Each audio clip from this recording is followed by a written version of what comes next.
much longer, as they'll be getting a full course of action on May 17th with NASCAR announcing its return. The first race will be at the historic Darlington Raceway May 17th. You ask any driver, they're going to tell you, we just want to race.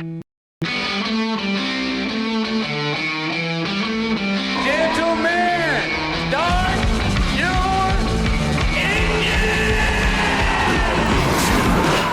Ready to go racing in Darlington County, South Carolina. This is probably the hardest racetrack that we raced on, Mike.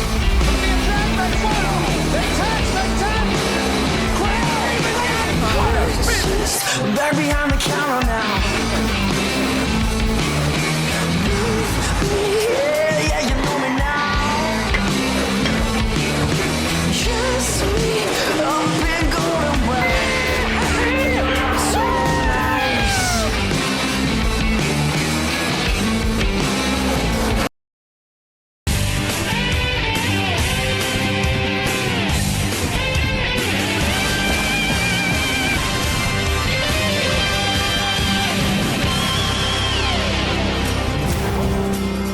For 10 weeks, we have heard nothing but silence, but finally today, that wait comes to an end as 40 drivers will roar their engines to life once again around the historic Darlington Raceway for the running of the Real Heroes 400. And welcome, ladies and gentlemen, for the first time in 10 weeks, to another episode of Inside The Lines Race Day Edition. I'm your host, Jack Krause. I'm going to get you set and ready for today's Real Heroes 400 live from the Darlington Raceway in Darlington, South Carolina. Now, if you haven't noticed, we have a new set.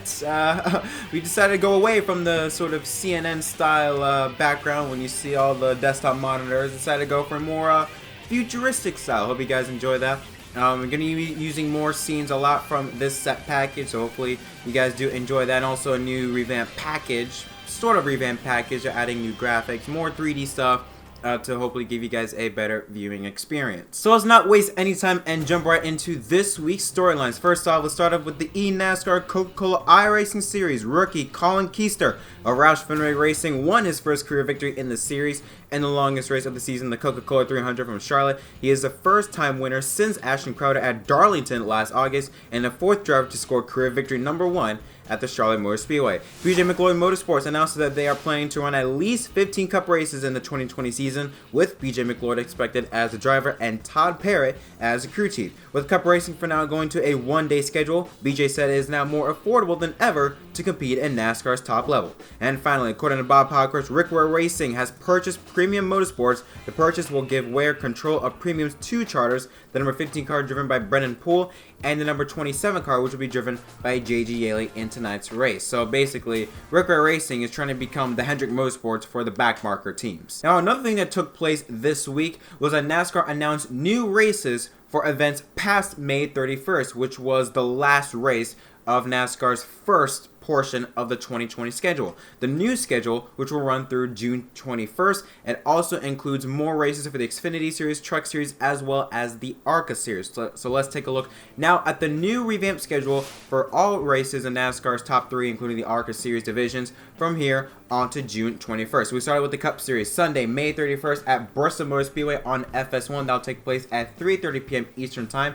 Then on Sunday, June 7th at Atlanta. That'll take place on the Fox Network at 3 p.m. Eastern Time.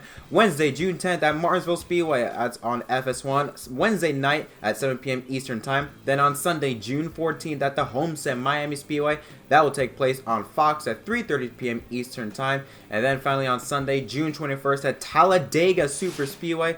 It'll also take place on the Fox Network at 3 p.m. Again, all times are Eastern, and all events will have no fans. Next up, we have the NASCAR Xfinity Series, Saturday, May 30th at Bristol on FS1 at 3:30 p.m. Then next Saturday, June 6th at Atlanta. That'll take place on Fox at 4:30 p.m. Saturday, June 13th at Homestead. Now, this is interesting because the Xfinity Series is going to be doing a doubleheader for Homestead. They're going to be racing on Saturday and Sunday, June 13th and June 14th. Saturday's race will take place on Fox at 3:30 p.m., while Sunday's race will take place on FS1 at noon. Then we finally wrap up the Xfinity Series to June 10th, or 20th I should say, at the Talladega Super Speedway on FS1 at 5:30 p.m. 2 events for the Truck Series, June 6th at Atlanta on FS1 at 1 p.m. and then next Saturday, June 13th at Homestead as well on FS1 at 12:30 p.m. And then finally, the ARCA Menard Series will race at Talladega Saturday, June 20th on FS1 at 2 p.m. Eastern Time. And again,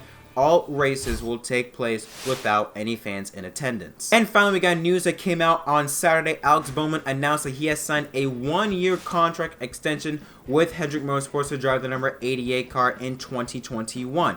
Now, we do know the situation with Hendrick Motorsports and Alex Bowman, how they're struggling to find sponsorship. They were able to get at least a full season between like 3 or 4 different sponsors with ChevyGoods.com, I think NECO or whatever sponsor that called, but they managed to find a package to run all the races throughout the season. However, we do not know the situation for 2021. I do have a theory that maybe Ally Financial might sponsor some races for Alex Bowman. It's not uncommon. We have seen sponsors that originally sponsor one driver and then go on to sponsor someone else. You see with Jeff Gordon, his sponsor was Drive to End Hunger near the end of his career. For a few races, Casey Kane was also sponsored by Drive to End Hunger. Dale Earnhardt Jr. with Mountain Dew. It was primarily only Dale Earnhardt Jr. with Mountain Dew. And then in 2016, they ran some paint schemes and some races for Casey Kane and Chase Elliott. But hey, that's just a theory I'm throwing out there. I'm really glad that Alex Bowman got this contract extension. He really deserves it. He got out to a lightning start this year by winning Fontana in the 3rd race of the season, in the top 5 in the point standings, the highest driver in the Hendrick Group right now.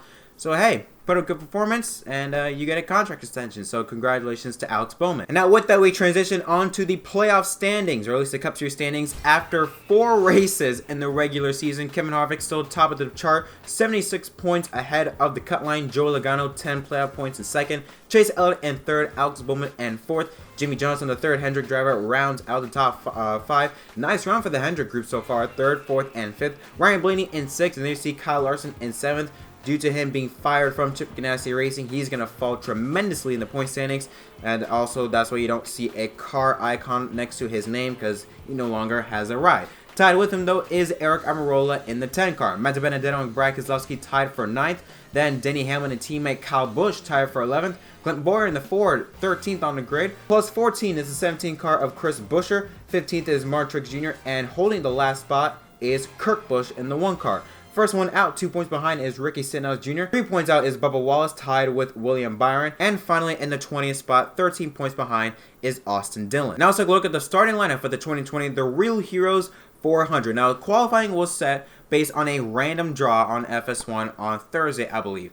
And Brad Keselowski wins the pole. Now, keep in mind, just because Brad Keselowski wins the pole, that does not mean he will be eligible for the Clash in 2021. I believe NASCAR stated that any drivers, except for the Coke 600, which is expected to have normal qualifying procedures, any pole winner between now and June 20th, those aren't going to count for the Clash. You actually have to do qualifying in order to compete in the Clash in 2021. So just to keep in mind for future references. But sitting next to him in row number 1 is Alex Bowman in the 88 car. Row 2 has a Ford of Matt Dibenedetto. It's a nice run for him so far in 2020. And Kyle Busch, who is outside the Southern 500 winner back in 2008. Row 3 has a 2014 Darlington winner in Kevin Harvick and Aric Almirola, his teammate, to the outside in row 3. Ryan Blaney and Jimmie Johnson, the 3-time Southern 500 winner, makes up row number 4. Joe Logano and Denny Hamlin, the Daytona 500 winner, makes up row 5. Row 6 has Chase Elliott in the 9, and making his return for the first time since November of 2018 is Matt Kenseth, replacing Kyle Larson in the 42 car. Row 7 has teammates Clinton Bowyer and rookie Cole Custer. Row 8 has Martin Truex Jr. and Austin Dillon in the 3 car. Row 9 has Bubba Wallace and William Byron in the 24 car. And rounding out row 10 is Corey LaJoie and Eric Jones, the defending Darlington race winner. Row 11 is Ryan Newman, making his first start in NASCAR since his horrific crash back in the Daytona 500 in February. And to his outside is Kurt Busch in the 1 car. Ricky Stenhouse Jr. and Chris Buescher make up row number 12. Row 13 is Ryan Preece and Garrett Smithfleet. Row 14 is another rookie. In fact, a whole row of rookies. Quinn Houff on the inside of row 14, and to his outside is Christopher Bell in the 95 car. Row 15 has Tyler Reddick in the 8 car and JJ Yeley in the new 27 car for Rick Ware Racing. Row 16 is Michael McDowell in the 34 car and Joey Gase on the outside in the 51 car. Row 17 is Ty Dillon in the 13 car and rookie John Hunter Nemechek in the 38 car. Row 18 is Brendan Poole, now racing for Rick Ware Racing, even though he's still racing in a Chevrolet while the Rick Ware cars are in a Ford. He's still technically racing under Premium Motorsports until Eventually, Rick Ware Racing gets full control over Premium's charters, and to his outside is Reed Sorensen in the 77 car. Row 19 is a couple of Toyotas, Daniel Suarez on the inside, and Timmy Hill, who was the dominator, or at least one of the great drivers from the NASCAR iRacing Pro Invitational, to his outside in row 19. And rounding up the field is a couple of Chevrolets with BJ McLeod and Josh Bilicki. Now let's take a look at what are the expectations we can look forward to at Darlington. Well, I already explained sort of the background behind this event in my last video. If you want to check it out, it's in one of those cards there, I think on this corner, if I'm not, no, it's this corner if I'm not mistaken.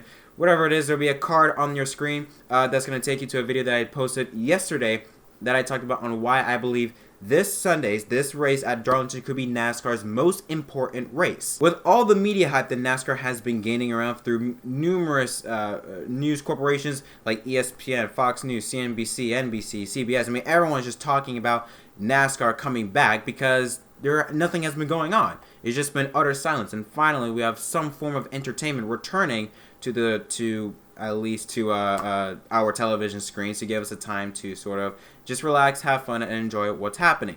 Now, for the race perspective, on the other hand, I have no freaking clue what's going to happen. But I will say it's going to be very interesting because of the fact that no practice, no qualifying, just jump in your car and race. But you're racing at one of the toughest tracks in NASCAR, at Darlington Raceway, and entering one of the toughest corners in NASCAR in turn 1. And you're going to have drivers that have not raced, at least in a real car. I know they race in the iRacing simulators and sort of gotten used to at least a race car feel, but they have not been at least next to each other in real life, 39 other cars around them, since 10 weeks ago at Phoenix. That's the last time they ever had that sort of experience. And so just throwing them in there, Darlington in turn 1, cold turkey really, that is going to be very interesting. I'm not saying you should expect a wreck fest, but I won't be surprised if we do. Specifically at the start of the race in turn 1. I'd be in shock if there aren't any wrecks, and at least in the first couple laps, just because it's just Darlington's a track that you need to just get a feel for. And when you throw 40 drivers, it doesn't matter how good they are. You throw 40 drivers at Darlington with no practice, no nothing like that whatsoever, and just hey, go race. Expect a lot of moments, to say the least. But I think overall, you're going to see an exciting event. Now, I really cannot pick who I think is going to do well, mainly because, again, we haven't been racing in 10 weeks. But I do expect drivers like maybe 𝘼𝐼𝐻 to be up near towards the front. He's had a really good season so far in 2020. Ryan Blaney is another driver. He's had a really good season, just does not know how to close out victories. It's weird. Joey Logano, he's going to be a factor in this race as well. Kevin Harvick, the usual suspects. Kyle Busch as well. And maybe some of the Hendrick drivers like Chase Elliott, Jimmy Johnson. They have had some good seasons so far in 2020. But that's really all about I'm going to go into. Because, again, I really cannot tell what's going to happen with nothing going on in 10 weeks. Not even the iRace thing can give me a perspective on what might happen. I can't even use that. While I can't really decide on which drivers thing are going to be a factor, I can do is pick 3 drivers. At least 3, 1 each, I think is either gonna suck, or gonna struggle, gonna succeed, or be a surprise. Picks to struggle, picks to surprise, and picks to succeed. I did that so I can match up with the 3 S's. But anyways, picks to struggle, it's gotta be the driver of the number 10 car for Stewart-Haas Racing, Aric Almirola. Now, if you look at his season stats, they have not been quite up to par, at least with the Stewart-Haas teammates. Take a look right here. He's finished 22nd, 21st, but he has finished 8th the past 2 races. Nice job for him. But when you look at his career stats at Darlington the past 8 races, 0 wins, 0 top 5, 0 top 10s, 0 laps led with an average finish of 19.63. That is one of his worst tracks, at least in terms of the 26 races he's visited. That's his 13th worst track. So he does not have a good record. He's one of the worst drivers, at least in top equipment, at this racetrack. So when you have a season that is not, if you're not up there racing towards the front, you know, winning, and then you go to a track like Darlington and you don't, in fact, you have a horrible record. I was going to say you don't have that good of a record, but you just flat out have a horrible record. I'm not going to have that much confidence in you. That's why I picked Aric Almirola to struggle. Just based on stats-wise throughout the season, I just haven't seen him shine like I expected him to back in 2018 and 2019. And a track like Darlington were a track that he's basically sucked on. That's why I think Aric Almirola is going to struggle. Now, a driver that I think is going to be a surprise It's the 21 car of Matty Dibenedetto. That's right, I got him as my pick to surprise a lot of drivers this week at Darlington. Take a look at his stats: 19 second, 13-13. Now, although they may seem a lot worse than 𝘼𝙗𝙙, he has improved tremendously from a season or from a year ago when he was with Leavine Family Racing. And to be fair, I mean, the Wood brothers, specifically now, I think are racing a lot better than where they were at last year already in 4 races. That says a lot. Yeah, like I said, really a fantastic run at Las Vegas, finishing in 2nd place. I feel like Dibenedetto is starting to build a bit of momentum, but I think he still could be a surprise. 5 races, 0 wins, only 1 top 10. I think that was last season, or at least the last time we were at Darlington, if I'm not mistaken, with an average finish of 24.8. It might not look like he's going to be a surprise, or hell, it might not even look like he's going to be any good, but I do believe with Matt Dibenedetto, he's going to be a driver who's going to be very consistent. He's going to keep his nose clean. And I think, even though I don't think he's going to win, but I do expect him to maybe get a top 10, top 8 finish by the end of today's race. And a driver that I think is going to succeed is the Daytona 500 winner, Denny Hamlin. I mean, aside from the fact of his domination in the iRacing Pro Invitational, he's already got that momentum going. Won at least the previous race last week at North Wilkesboro. It's an online race, it's a simulation, but still, I mean, whenever you win something, you're going to ride the momentum on for quite some time. Why wouldn't he? I mean, look at his stats, not only so far this season, while it might not look good, look at his stats for Darlington.